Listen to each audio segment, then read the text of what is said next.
Vamos a la página 30 de su manual de procreación y embarazo, que ahora vamos a entrar a ese módulo. Y ahí en la página 30 vamos a ver lo siguiente, que aquí está. Bien, ahí ustedes lo están viendo.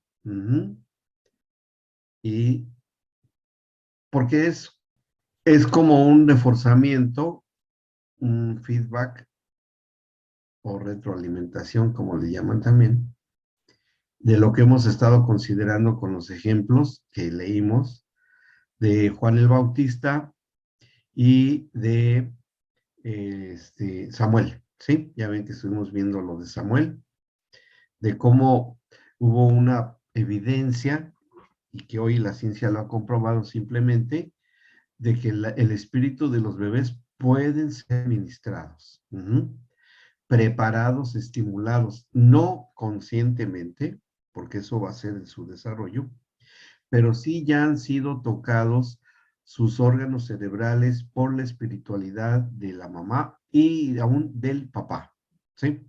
Del papá, porque es algo que se imparte.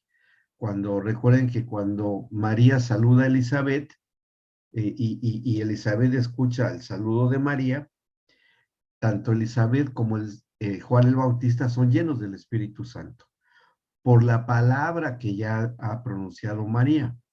Pero ¿por qué tuvo ese poder las palabras de María? Por la presencia del Señor Jesucristo en María. O sea, María ya tenía en ella, dentro de ella, al Señor Jesucristo, como después ahora es en nosotros. Claro, ahí porque era un bebé, físicamente hablando, pero era Dios mismo allí, ¿no? Dios mismo allí. En nosotros es igual el mismo proceso, pero no está físicamente, pero sino espiritualmente, que finalmente eso es lo importante, que después lo debamos de imitar a él físicamente, está bien, eso es lo que debemos hacer. Cada vez que nos reconocemos como cristianos, es porque queremos ser como él es, ¿sí? Aprendiendo a perdonar como él perdona, a amar como él ama, hacer el bien siempre, todo lo que él nos dio ejemplo que él hace. ¿Bien? Entonces, no hay mucha diferencia. Por eso es que Juan el Bautista fue lleno del Espíritu Santo y su mamá con la palabra que dijo María, no por ser María, sino por quien estaba en María. Ya lo habíamos mencionado. Bueno, en este cuadrito que está aquí en la página 30 de su manual, ahí lo tienen, dice ya de una manera un poco más práctica. El estado de estrés generado por sus convicciones, su pareja y el entorno social de ambas madres, que en el caso de Ana, leímos cómo estaba su situación anímica, deprimida, enojada, triste, inapetente, mal, psicológicamente muy inestable.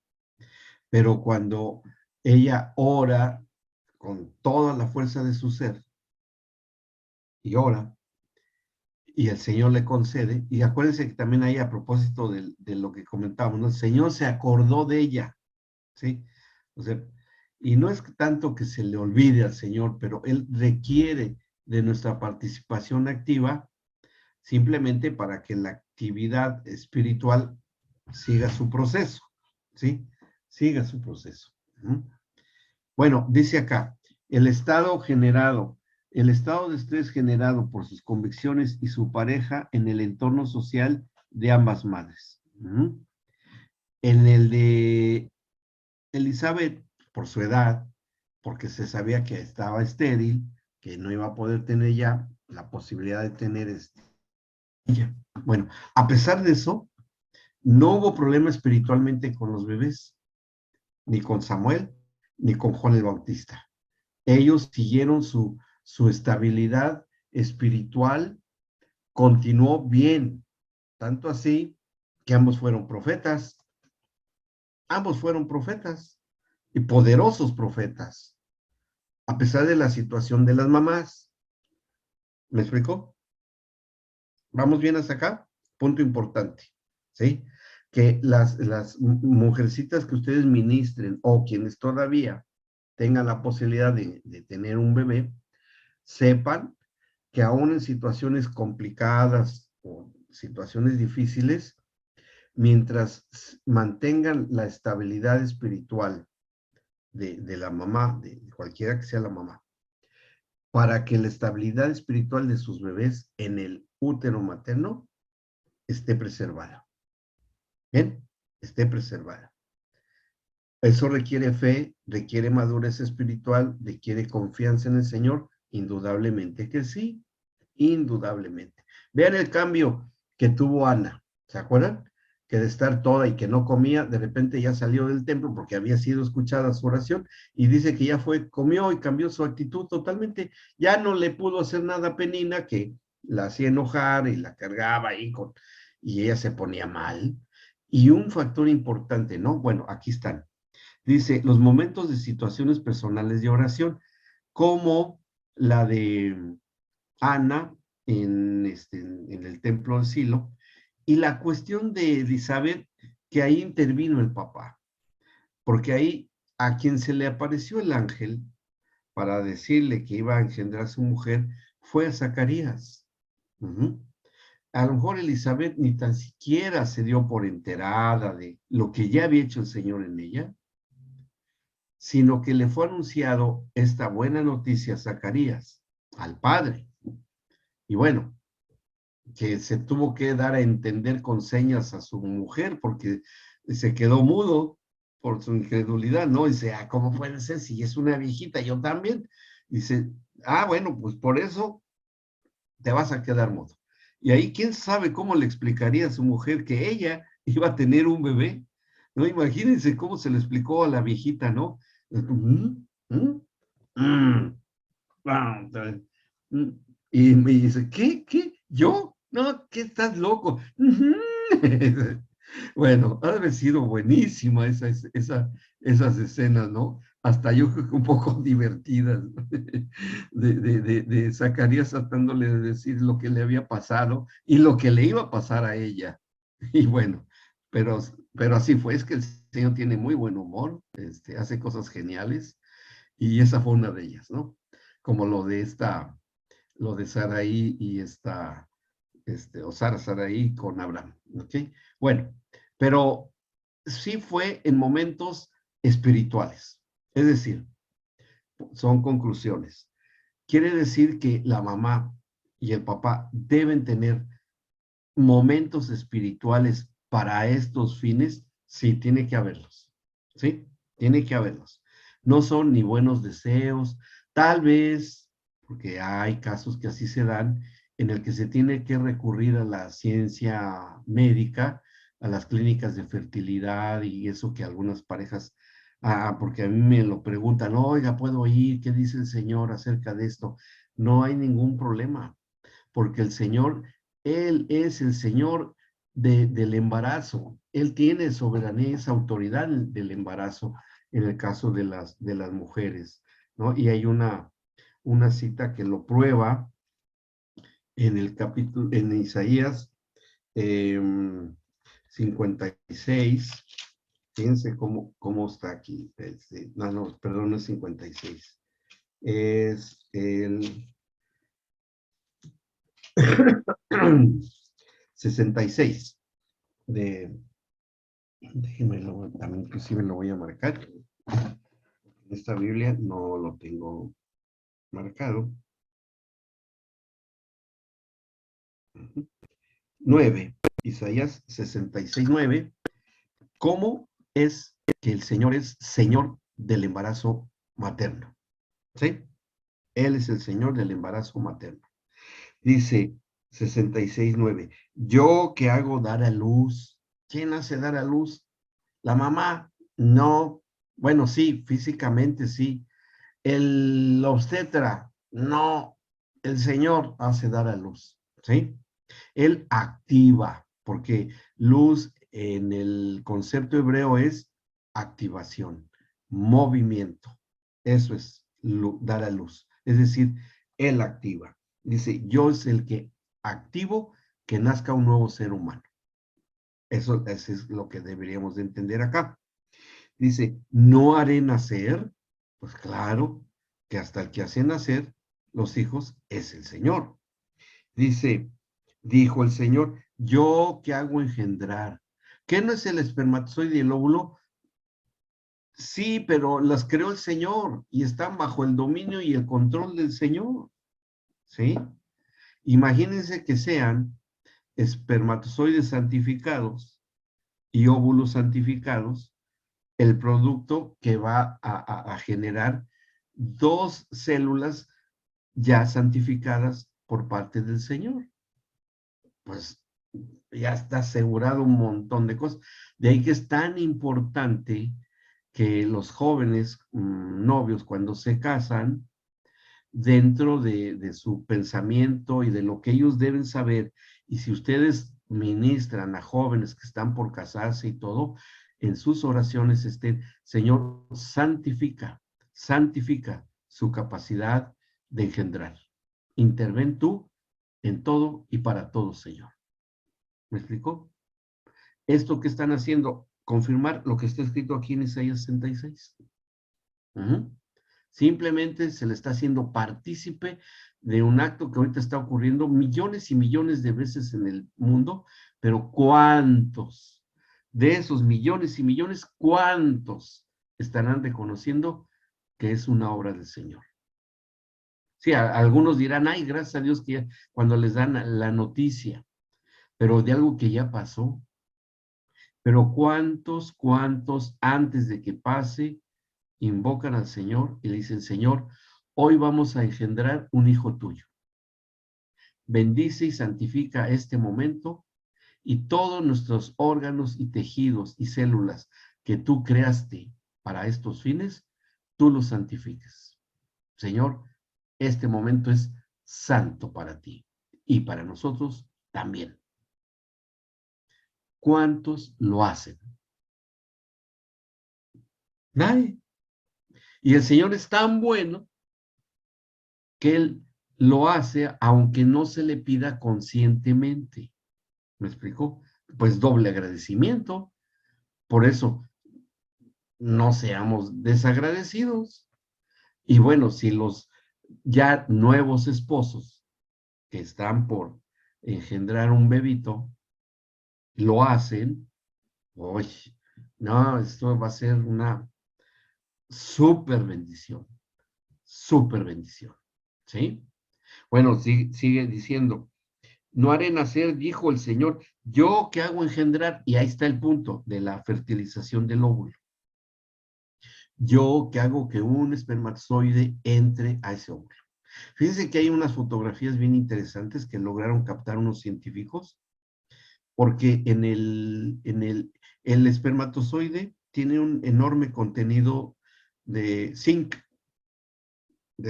ese elemento químico, que cuando entra al el espermatozoide al óvulo, en el mismísimo momento que entra, por ahí tengo la foto, pero la voy a buscar y después se las subo.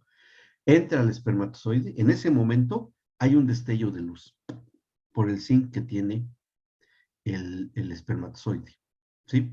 Y es por cuestiones bioeléctricas, porque el óvulo tiene una cierta carga eléctrica, contraria a la carga eléctrica que tiene el espermatozoide. O sea, positivo y negativo. No les digo cuál es el positivo y cuál es el negativo, porque si no, capaz que hay una discusión ahí en casa. Yo soy el positivo, yo la negativa. No se los digo. Pero hay esas diferencias de polaridad, ¿no? Por eso es que el óvulo, en el momento en que llega un espermatozoide afín con la misma carga, entra, cambia la polaridad de la superficie del óvulo, cambia, y es cuando viene esa especie como de brillo, ¿sí? Que se da, que lograron fotografiar, ¡pum! Y entra el espermatozoide uno solo al óvulo y lo fertiliza, ¿sí? Eso es que hago dar a luz. ¿Cuándo? Bueno, aquí lo escribió Isaías como profecía y pues, sin saber nada de nada, de nada. Pero hoy está confirmado por la ciencia, que es cierto. Ahí ya es, ya nace ahí alguien que va a ser la luz del mundo. Y se cumple lo que dijo el Señor Jesús. Ustedes son la luz del mundo. ¿Desde cuándo, Señor? Desde que el espermatozoide de tu papá entró en el óvulo de tu mamá. Desde ahí ya eres la luz del mundo. Oh, buenísimo, buenísimo. Señor, entonces, ¿ya soy desde entonces luz del mundo? Sí. Para los que anden bajoneados toda su vida y sienten que son así como que nada, pues les tengo buenas noticias. Desde entonces ya somos la luz del mundo. ¿Sí? Y eso, nuestra autoestima creo que debe de empezarse a poner al nivel de la que tiene el Señor Jesucristo glorificado. Ujú. Bueno, dice después, ¿impediré el nacimiento? Dice tu Dios. Pues claro que no, claro que no. Aunque como vieron los videos que les envié, porque por ahí también Fer nos pidió los links, bueno, les mandé, que se me hicieron los más adaptados, aparte del que vimos, ¿no? Y lo que escribimos por ahí, los más adaptados a lo que hemos estado hablando, ¿no? Cómo las tinieblas se han encargado de ir en contra de este versículo, totalmente. Bueno, pues es la lucha espiritual que se tiene en la actualidad. Y bueno, desde entonces, hasta el día de hoy, ¿no? Bueno, entonces, por eso es importante los momentos espirituales de las mamás y de los papás también. Dice, la relación de pareja de ambas, claro, como la que había, porque el elemento común entre Zacarías y Elizabeth y entre Elcana y Ana eran que ellos amaban a sus esposas, los dos los amaban. Tanto así que Zacarías y Elizabeth compartían, compartían sus experiencias espirituales. Él siendo sacerdote, y dice que ambos eran, seguían al pie de la letra toda la ley. Él como sacerdote del templo del Señor en Jerusalén, y ella con todas sus actividades propias de las mujeres hebreas de ese tiempo, ¿sí? Todo lo que la ley decía de honrar al marido, bueno, toda la cultura hebrea de la honra en el matrimonio. O sea, eso era clave, eso era clave. Y tanto Ana y Elcana en el amor que se tenían, a pesar de que era estéril Ana, a pesar de que era estéril Elizabeth, había amor de parte de sus esposos. No había recriminación, no había rechazo, no había menosprecio, porque a pesar de que el Cana tenía a Penina, pero como en ese tiempo no había fertilización asistida, la manera como lo hacían en esos tiempos antiguos era tener una concubina para tener hijos. Sí les expliqué, ¿no? Cómo hacían los partos. Bueno, así lo hizo esta Ana cuando nació Samuel. Ujú. Entonces, esto nos indica la relación que debe de haber entre en el matrimonio en estos eh, trances del engendramiento de hijos. Bueno, aquí está el tercero, donde dice la propensión psicológica de ambas a un eventual embarazo. O sea que de todos los hijos primero nacen en el corazón y después se engendran en el cuerpo. ¿Sí? Los hijos se engendran primero en el corazón, en el deseo de papá y de mamá, y ya después se engendran en el cuerpo. ¿Sí? Bien, eso es importante que ustedes lo consideren. Ujú, ya. Es importante entonces esta propensión correcta, sana, agradable, bien, en buenas condiciones. Ya la estabilidad de Ana cambió muchísimo después de su tiempo de oración pidiendo un hijo. Fue el tiempo de aceptación a pesar de su condición de vejez de Elizabeth. Ya hubo una buena disposición mental y emocional. Es importante. La aceptación de los hijos aún desde cuando hay engendramiento de ellos. En el caso de Samuel, el estímulo en Ana y activación de su área cerebral en el lóbulo temporal del sistema límbico. Bueno, que eso tiene que ver con las actividades espirituales del cerebro que ya explicamos. En el caso de Juan, la neurotransmisión compartida entre su madre Elizabeth y Juan en un momento altamente significativo en el terreno de lo espiritual, en el momento en que recibe el saludo de su prima María, Madre de Jesús. ¿Qué fue porque bueno, si bien Elizabeth sabía hasta el nombre, porque se los dijeron, el ángel le dijo a Zacarías, se va a llamar Juan.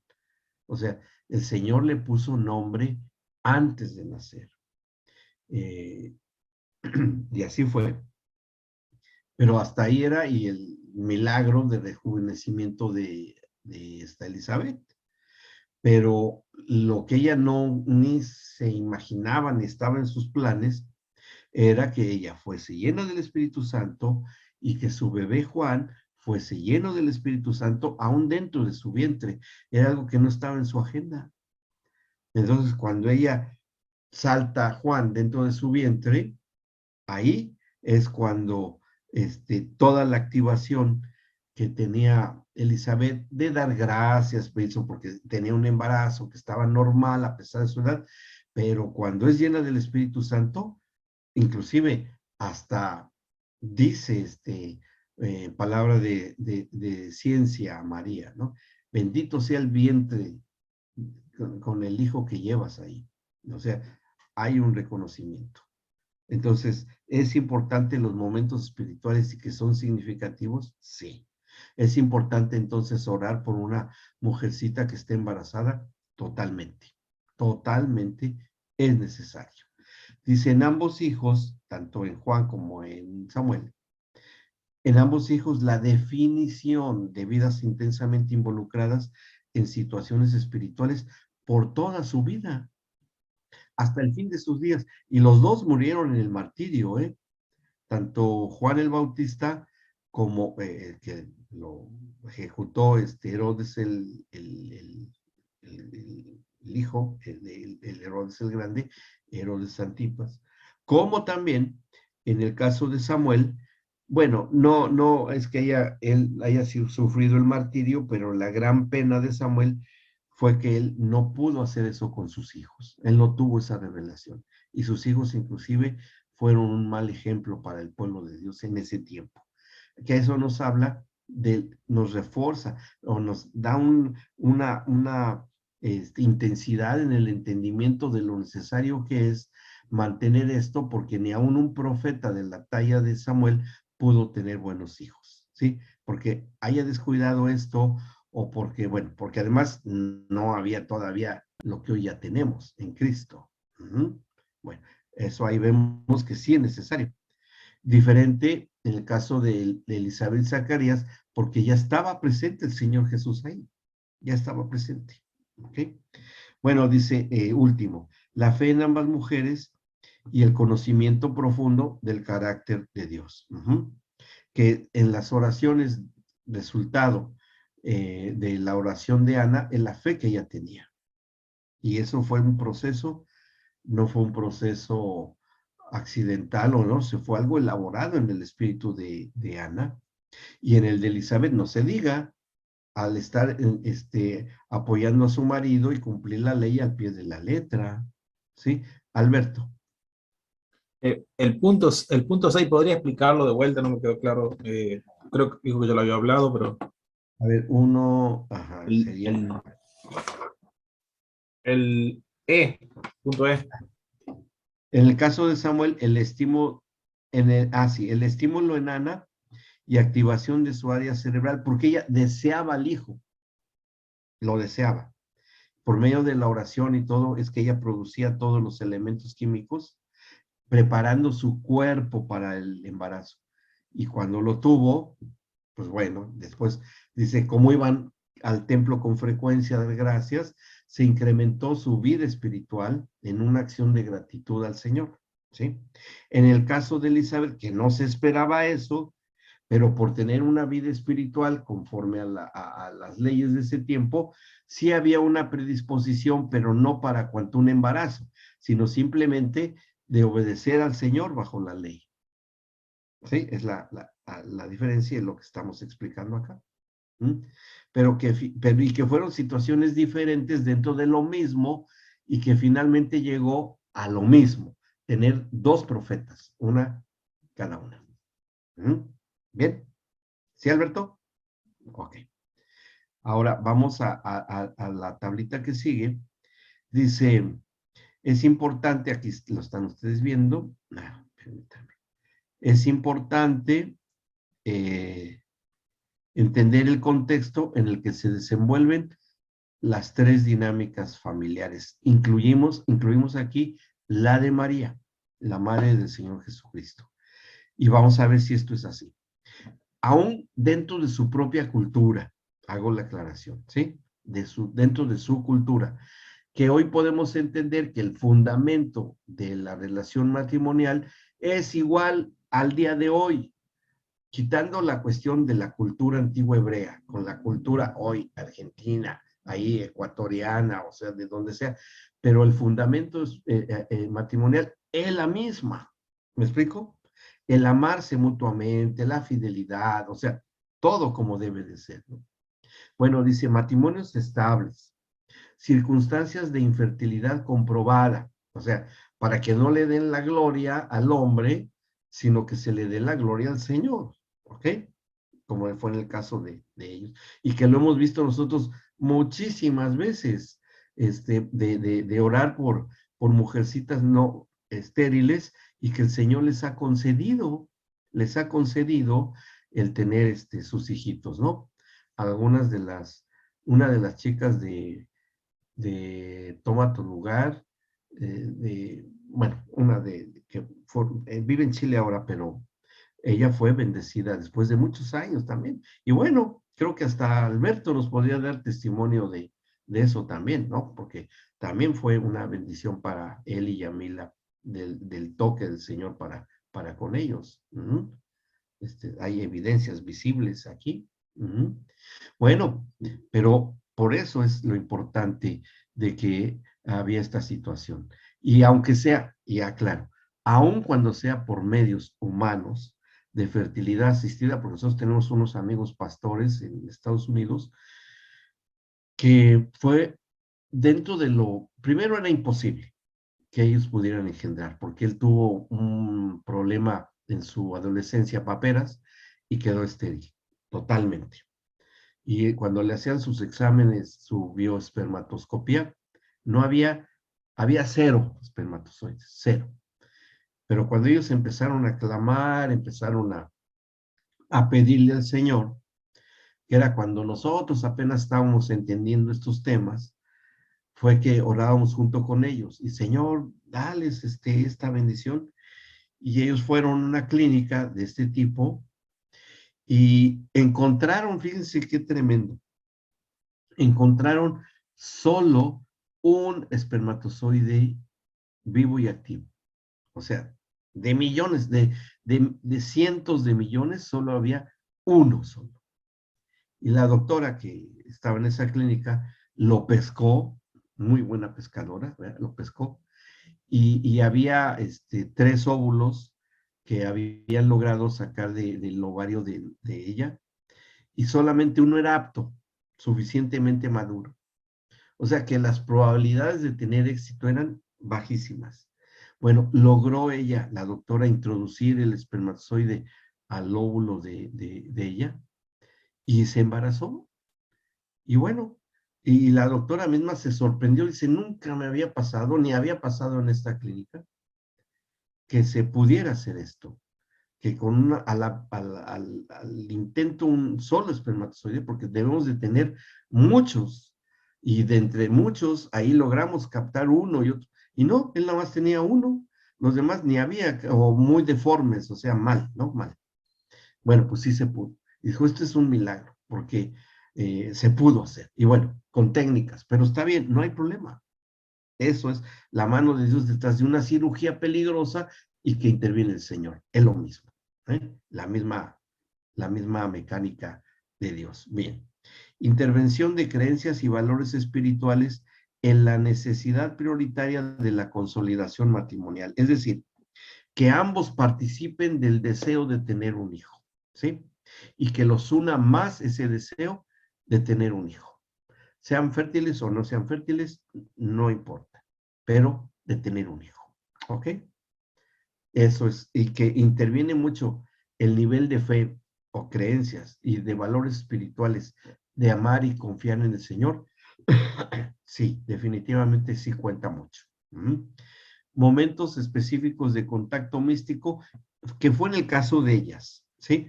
¿Por qué? Porque todavía la gracia de Cristo, pues no estaba en ellas como hoy está en nosotros. Hoy nosotros ya hemos superado un estado místico, porque un estado místico es más una cuestión de tipo más emocional dentro de la fe, pero más emocional que la fe misma, pero en ellas así era, ¿sí? Que nosotros hoy por hoy es más una circunstancia de tipo, ya más vivencial, más de fe, más de comunión con el Señor, que haya sido con Ana y Elizabeth, ¿sí? Bien, ¿vamos bien hasta acá? ¿Sí? Alberto, ¿volviste a levantar la mano o nada más era de la de hace rato? Ah, ok, bien. Bueno, dice, necesidad o deseo intenso de procrear, por lo que les dije, los niños nacen primero en el corazón, aunque pasen años, pero si se sigue conservando ese deseo, para el Señor ya están ahí. ¿Mm? Ya esa parte de su propio espíritu que hará en forma de personita en un bebé, ya está, porque es el deseo de Dios el de tener generaciones. O sea, ese deseo de tener generaciones de parte de Dios no ha cesado. Y es en su pueblo en donde Él quiere que haya nacimientos, porque también es una forma como la iglesia crece y como la iglesia se extiende en la faz del mundo, a través también de engendrar hijos. Bien, dice también respuestas inmediatas en el sustrato espiritual. Bueno, está un poco técnico esto, pero bueno, que respuestas inmediatas que el Señor les da paz, ¿sí? Al matrimonio. Cuando claman de corazón y con fe al Señor, el Señor les va a dar, les va a proporcionar fe. Ese. Lo vemos con Ana. ¿Cuál fue la respuesta de Ana después de que oró en el templo? Que empezó a comer, se le quitó la depresión. Es eso que está ahí escrito ahí, ¿sí? Hubo una respuesta inmediata, inmediata. ¿Vamos bien? Dice, necesidad y deseo. En los relatos históricos bíblicos se reconoce la trayectoria de ambos casos en un proyecto de vida intensamente espiritual y de gran influencia en su círculo social y político, de acuerdo a la idiosincrasia judía, con todo lo que les he explicado acerca de la cultura hebrea, ¿no? Pero bueno, que ellos conocían muy bien que el deseo de Dios y el mandamiento de Dios era procrear y multiplicarse. Ellos tenían muy arraigada esa convicción y ese mandamiento, que hoy también debe de haberlo en todo matrimonio actualmente de hijos de Dios, de cristianos. Tiene que haber ese deseo. Y ese pensamiento egoísta, para mí se me hace egoísta el día de hoy, que dice, hay matrimonios que dicen, no, nosotros no queremos tener hijos porque queremos disfrutar de la vida, disfrutarnos el uno y del otro, no queremos ni tener ahí conflictos con los embarazos, con los partos y todo, y eso va contrario a lo que el Señor ha marcado. Ahora, también veamos el equilibrio, tampoco es tener hijos en serie, ¿no? Uno y otro y otro y otro, no, tampoco, porque somos los maridos mayordomos del templo del Espíritu Santo, que es el cuerpo de nuestra esposa. Y tener esa mayordomía en el cuerpo de nuestra esposa, porque cuando viene el matrimonio, el cuerpo de él pasa a ser, vas a estar bajo autoridad y gobierno de la esposa. Y el cuerpo de la esposa en el matrimonio pasa a estar bajo autoridad y gobierno el cuerpo de ella, del esposo, ¿sí? O sea, es algo mutuo, cruzado. Entonces, la mayordomía del marido de cuidar los embarazos no es que él se desentienda, es su responsabilidad de él. Y el Señor le va a pedir cuentas de esa mayordomía a cada marido. ¿Cómo cuidaste a mi hija en su embarazo?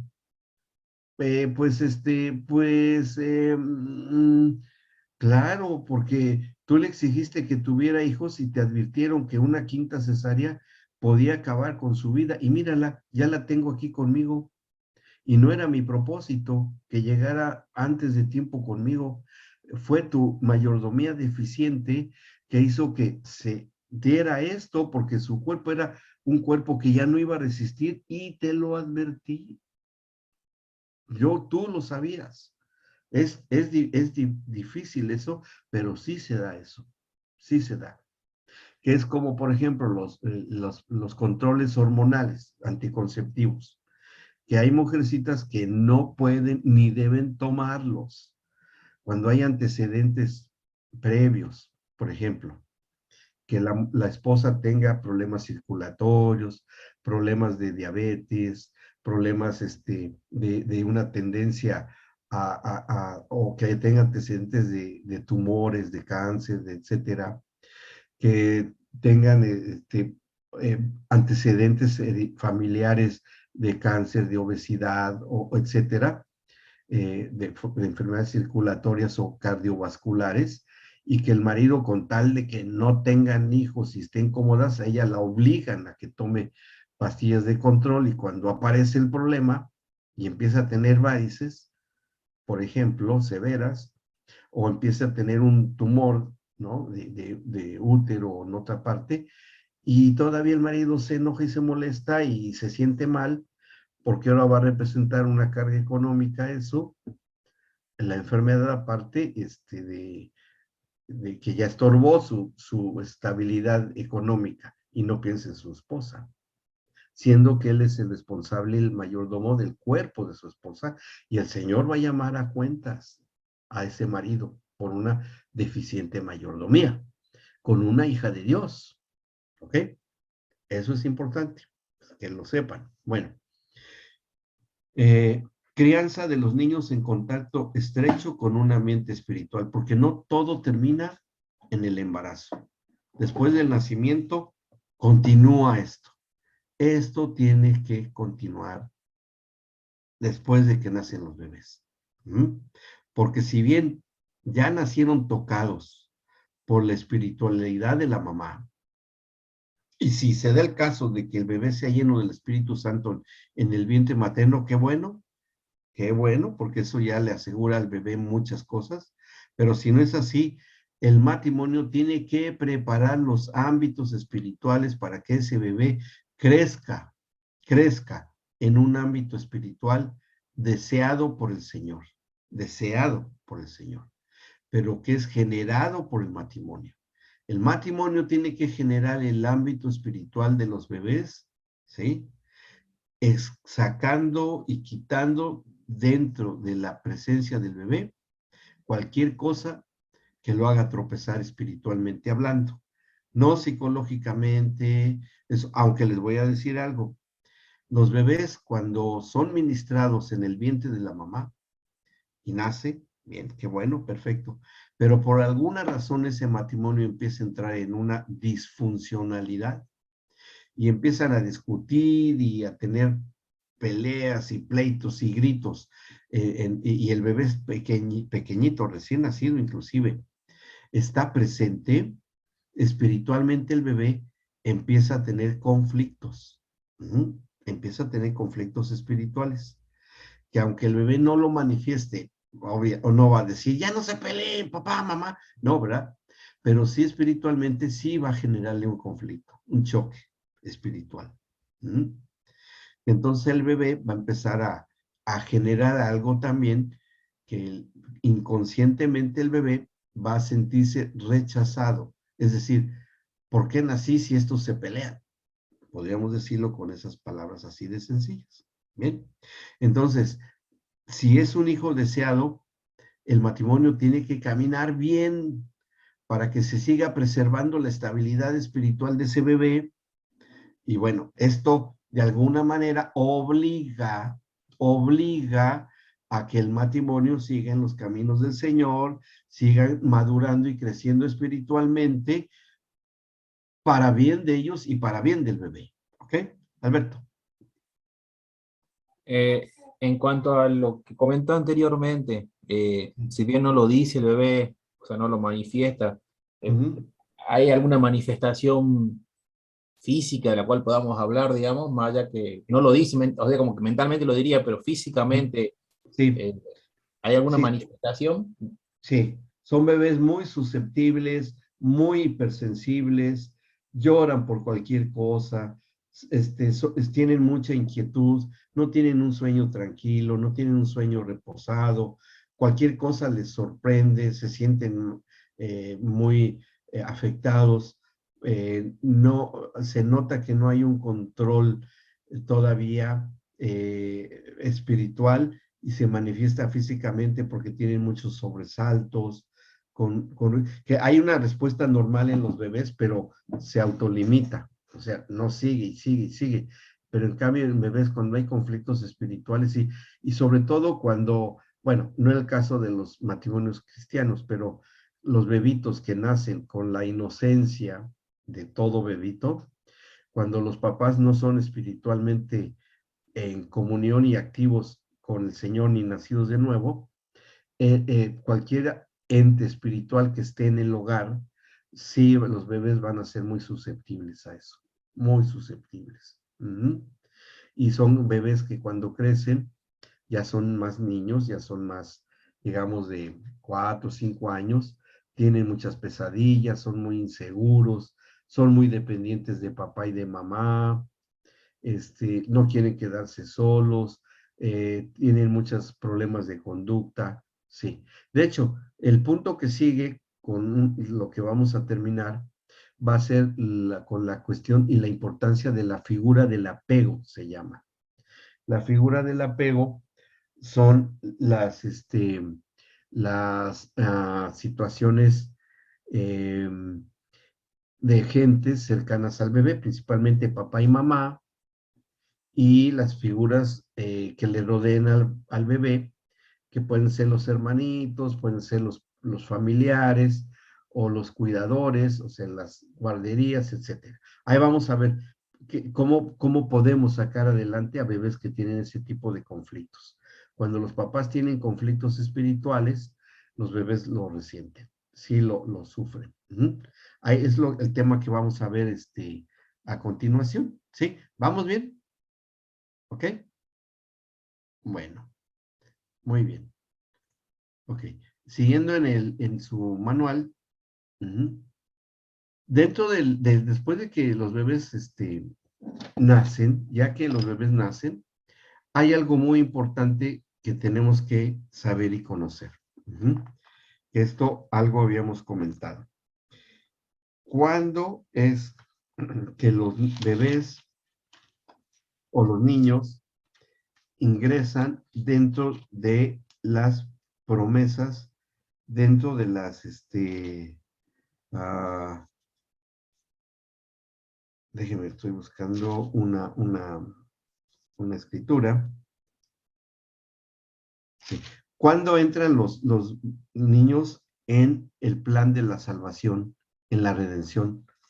Eh, Vamos a esperar hasta que los niños crezcan y entiendan, bueno, si los niños asisten a la escuela bíblica, pues eso está muy bueno, porque ahí es cuando los niños reciben la instrucción de la escritura, la enseñanza en la escuelita bíblica, y está bien, ¿sí?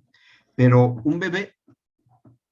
que, un bebé que no asiste a la escuela bíblica, porque es un bebé, ¿qué pasa con los bebés cuando todavía no asisten a la congregación porque están muy chiquititos? Es un paréntesis espiritual de los bebés en el cual ellos no tienen nada espiritual o sí lo tienen. En el caso de cuando los bebés son hijos de papás y mamás llenos del Espíritu Santo, que están en comunión con el Señor, llevan una vida espiritual estable, constante, perseverante, el bebé espiritualmente está bien, pero se necesita algo que pueda propiciar esa estabilidad espiritual. El Padre lo hace, fíjense, el Padre lo hace cuando le da de su espíritu, cuando es engendrado.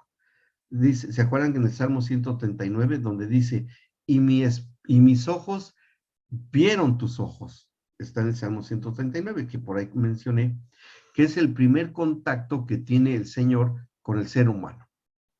Cuando en estado embrionario, el Señor le pone de su espíritu a todos los bebés engendrados. No importa la raza, la cultura, la religión de los padres, no importa el punto geográfico. Cuando un bebé es engendrado y empieza su desarrollo embrionario, hay un contacto entre el Padre Celestial y ese embrioncito, ¿sí? Esa es la labor del Padre. Durante el embarazo de ese bebé, el que va a entrar en acción va a ser el Espíritu Santo, por la labor espiritual de la espiritualidad de la mamá. Si está llena del Espíritu Santo, también el Espíritu Santo va a estar ministrando ese bebé que ya ha sido tocado por la espiritualidad de la mamá. Bien, esa es la labor del Espíritu Santo. Y cuando el bebé nace, que ya tiene cuerpo y ya ha sido dado a luz y ha aterrizado en este mundo, lo que va a empezar a operar en él tiene que ser la labor del Hijo de Dios, el Señor Jesucristo. ¿Sí? Ahí empieza la labor del Señor Jesucristo. Y conste que es, bueno, el engendramiento, eso, cualquiera que sea. Pero ya empieza a hacerse mucho más definido y mucho más individual cuando la mamá es una persona llena del Espíritu Santo, ¿no? Cuando es una hija de Dios. Dice, ¿cómo podemos ministrar a una persona que no tuvo esa contención espiritual o que en un caso particular no fue deseado y rechazado? Ahí vamos a ir, precisamente. Ahí vamos a ir a ese punto. Es muy razonable la pregunta que están haciendo en este momento, Lucas, porque eso estuvo previsto por el Señor Jesucristo, ¿sí? Por esa posibilidad de que después del nacimiento, aunque se tenga un buen antecedente, y peor si no lo tiene, pero si es bueno, con los papás como Zacarías y Elizabeth, que mientras el bebé conscientemente y con conocimiento nace de nuevo en su espíritu. Porque el bebé va a nacer con la naturaleza adámica. Eso es innegable, porque esa fue la consecuencia de la desobediencia, pero espiritualmente sí se marca una diferencia. Primero, por el estímulo prenatal, espiritual, así, del Padre y del Espíritu Santo. Primera etapa en esa edad, embrionaria y fetal. Bien, hasta el momento del parto. Y nace el bebé. Pero a partir del nacimiento del bebé entra en acción el Señor Jesucristo. Y el Señor Jesucristo y el Padre, de acuerdo con el Padre y el Espíritu Santo, hicieron algo con los niños. Hicieron algo. Así es que, miren, acompáñenme al capítulo 18 de San Lucas, porque ahí está la respuesta de la obra que hizo el Señor Jesucristo, previendo la etapa desde el nacimiento hasta que el niño conscientemente reciba a Cristo como Señor y Salvador, ¿sí? Para preservarlos en esa etapa. Y por lo que por ahí se preguntó en el chat, ¿qué de matrimonios disfuncionales o que espiritualmente no estaban aptos y todo? El Señor previó eso, porque tenía que preservar a los bebés. Fíjense, vamos a leerlo primero así como está y lo entendemos. Dice el versículo 15 del capítulo 18. Y está en otros dos evangelios, o está en 3 evangelios está esto que pasó. Dice el versículo 15, traían a él los niños para que los tocase. ¿Quiénes? Los papás de los niños, ¿sí? Dice, lo cual, viendo los discípulos, les reprendieron. Mas Jesús, llamándolos, dijo, dejen a los niños venir a mí y no se lo impidan, porque de los tales es el reino de Dios. De cierto les digo que el que no recibe el reino de Dios como un niño, no entrará en él. Generalmente, cuando hacemos la lectura de estos versículos, le damos una aplicación del momento en que sucedió, ¿sí? Y hasta eso, muy superficial, así muy, mira, qué buena onda, ¿no? Qué buena onda que el Señor Jesús haya dicho con esos niños que llevaron sus papás. No, no, no, no, no. Nosotros vamos al trasfondo y al fundamento espiritual. ¿Mm? A ver, primero, la situación de los padres. ¿Qué había en Jesucristo? Un carpintero de Nazaret, un profeta de Galilea, que los que lo creían, pero muchos no lo aceptaban, ni sus propios paisanos lo veían, ni sus propios hermanos de Jesús lo veían como lo que él era el Mesías, y que estos papás creyeron en el Señor Jesucristo, en su ministerio. Bueno, porque los papás dijeron, este hombre tiene algo especial, aunque sea nazareno de Nazaret, aunque sea un carpintero, un artesano y no sea un rey, un sacerdote, un levita, un rabino, ¿no?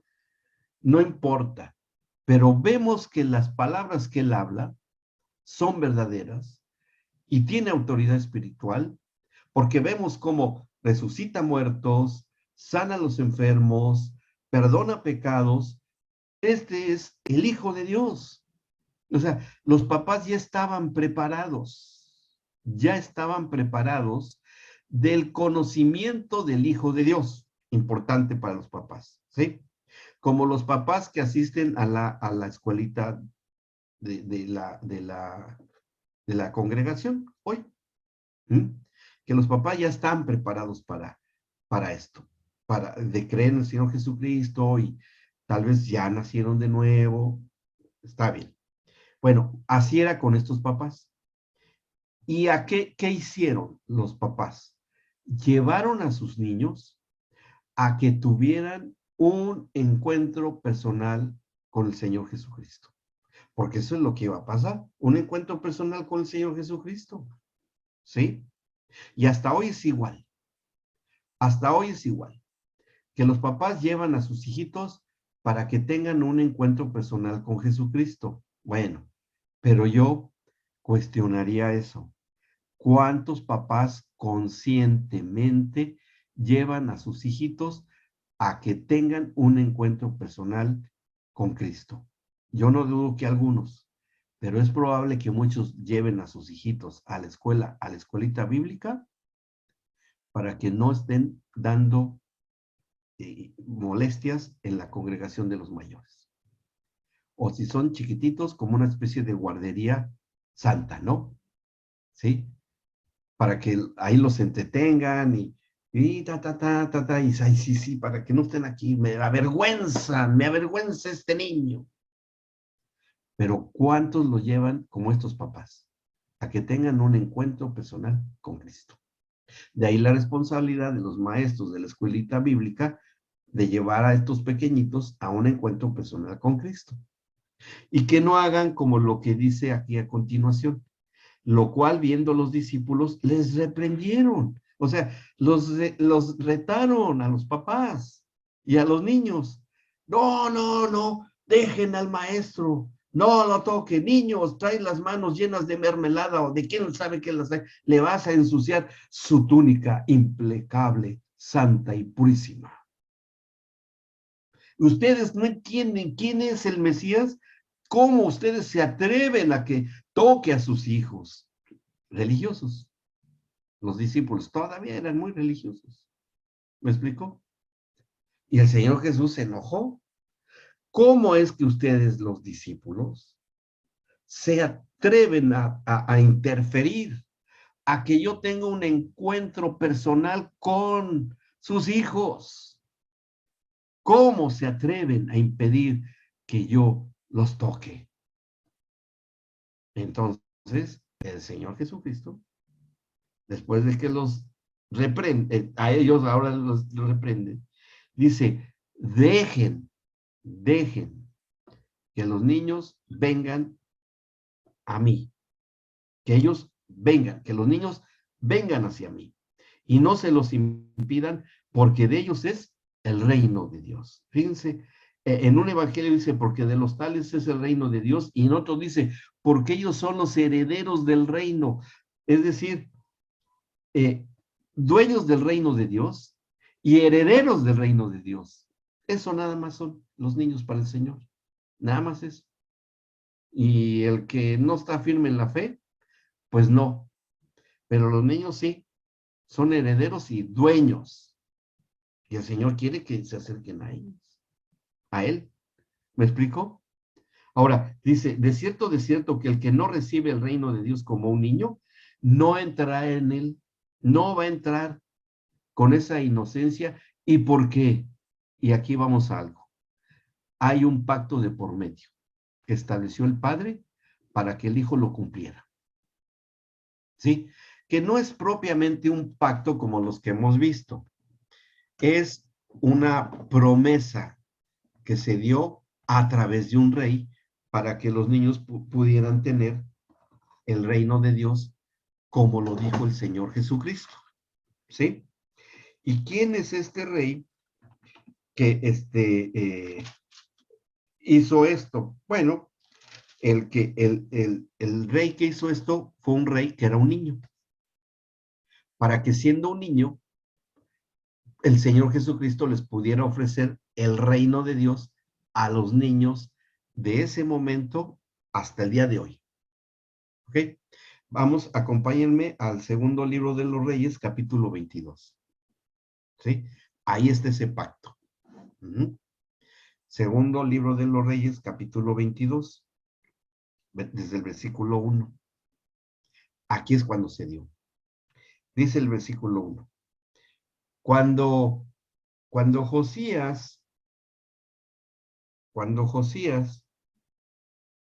comenzó a reinar, era de 8 años de edad. ¿Sí?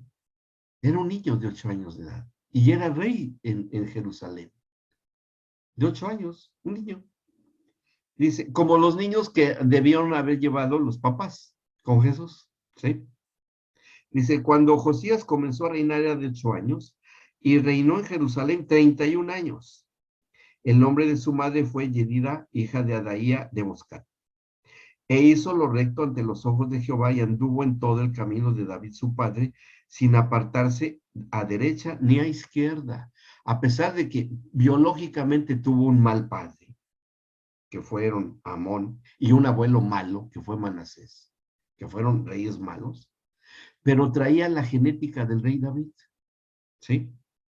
Traía esa genética, porque dice que hizo lo bueno delante del Señor, ni apartarse ni a derecha ni a izquierda, o sea, en el centro, como debían de ser hasta los buenos políticos, pero pues de esos ya están en la derecha o están en la izquierda. Pero bueno, no nos metemos en ese tema de política. Bien, dice, a los 18 años, el enemigo también impuso temor sobre las escuelitas o tiempos de niños en la iglesia. A ver, sí, vamos a ver, me interesa que veamos este chat. Luquitas pone cosas bien buenas. Dice, el enemigo también impuso temor sobre las escuelitas o tiempo de niños en la iglesia, sumando todas las cosas que actualmente pasan. Está impidiendo que ellos desde su temprana edad tengan un encuentro personal. Sí, por ignorancia, Luquitas, precisamente.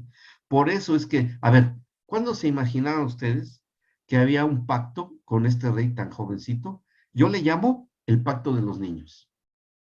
Yo así le llamo, el pacto de los niños. ¿Sí? Porque eso es precisamente. Eso es. Para preservar a los niños. Y el cuerpo de Cristo hoy tiene la obligación de permitir que los niños lleguen a Cristo. Ahí debe haber una renovación de mente y cambio en la mentalidad. ¿Okay? Bueno, seguimos en el 3, 22 de Reyes, segundo de los Reyes 22, al versículo 3. Dice, a los 18 años, el rey Josías, que para los judíos todavía era un joven, para nosotros también, envió el rey a Safán, hijo de Azalía, hijo de Mesulam, escriba, a la casa del Señor, diciendo, o sea, un servidor de él, ve al sumo sacerdote Hilcías, o sea, este rey le ordena a la institución espiritual, ¿se dan cuenta? Porque manda a un sacerdote, le dice, y dile que recoja el dinero que han traído a la casa del Señor, que han recogido del pueblo los guardianes de la puerta, o sea, diezmos y ofrendas. Dice, y que lo pongan en manos de los que hacen la obra, que tienen a su cargo el arreglo de la casa del Señor. Estaba reparando el templo. Y que lo entreguen a los que hacen la obra de la casa del Señor para reparar las grietas de la casa. Y aquí, de alguna manera, se empiezan a establecer términos de pacto, ¿sí? Pero así de esta manera, es un pacto muy especial. ¿Qué es lo que empieza a hacer? Dice, hay que llamar a los carpinteros, maestros y albañiles para comprar madera y piedra de cantería para reparar la casa, ¿sí? Fíjense que es interesante que el rey que va a hacer este pacto, el rey el rey Josías, llamara a carpinteros y canteros, y, bueno, y albañiles, ¿no? Pero que trabajaran madera y cantería. Y desde este pacto, el Padre Celestial y el Hijo le dicen, uy, ¿ya te diste cuenta en qué vas a tener que trabajar cuando vayas a cumplir tu ministerio? Sí, ya me di cuenta. Vas a tener que ser carpintero y trabajar la piedra por este pacto. ¿Sí? O sea, ¿por qué fue carpintero el Señor Jesús? Y que fíjense, hasta el día de hoy en Jerusalén, en los tours que hacen cuando uno viaja allá, cuando fuimos Pati y yo, nos llevaron a un lugar donde estaban los establos del rey Salomón, y ahí nos enseñan una piedra grandotota a medio trabajar. Y el día nos dijo, judío, el día, dijo, esta es una piedra de las que se trabajaban en ese tiempo los picapedreros, porque los picapedreros eran más trabajar con la piedra y poco con la madera, porque había poca madera por la cuestión desértica. Dice, pero trabajaban más la piedra para la construcción que la madera, pero hacían las dos cosas. Y Jesucristo trabajaba más la piedra, y su padre José, para todas las casas y los edificios, los templos y todos los palacios, se hacían con piedra labrada, y eso hacían, pero trabajaban la madera la gente rica que podía comprar la madera, ¿sí? Entonces, por eso es que también a eso quedó establecido que se debía cumplir como término de pacto con Josías. ¿Mm?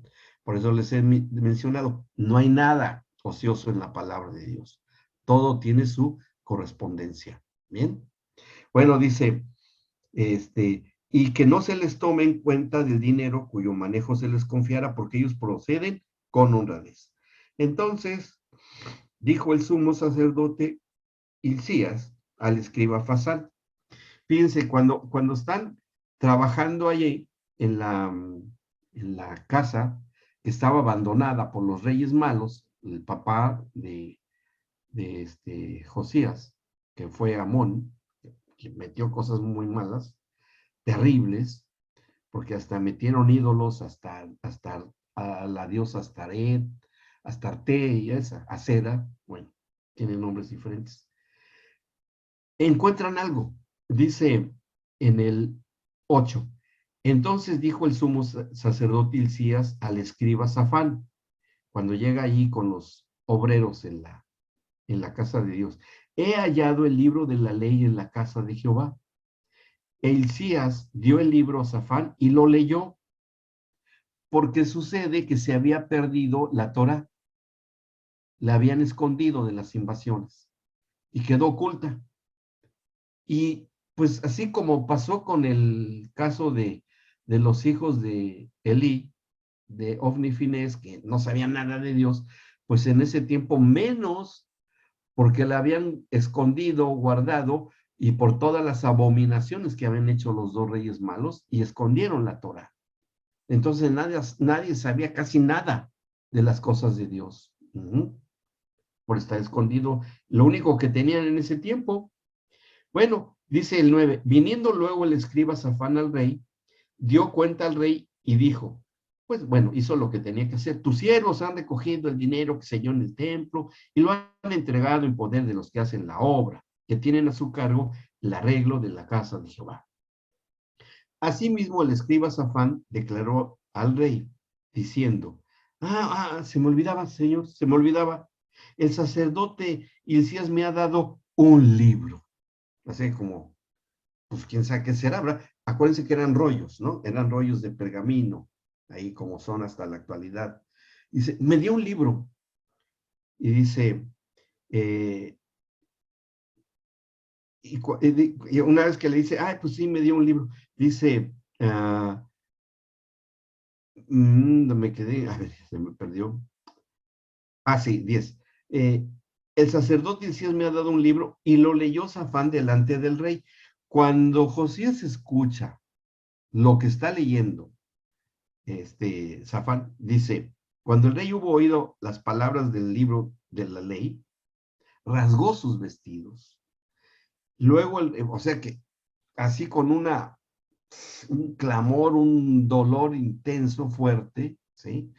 Y dice, cuando el rey hubo oído la ley, las palabras del libro de la ley, rasgó sus vestidos.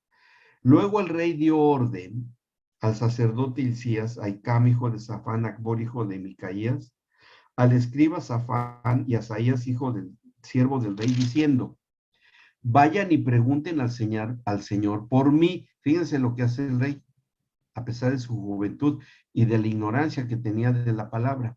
Le dice, vayan y pregúntenle al Señor por mí y del pueblo y por todo Judá acerca de las palabras de este libro que se haya, ¿sí?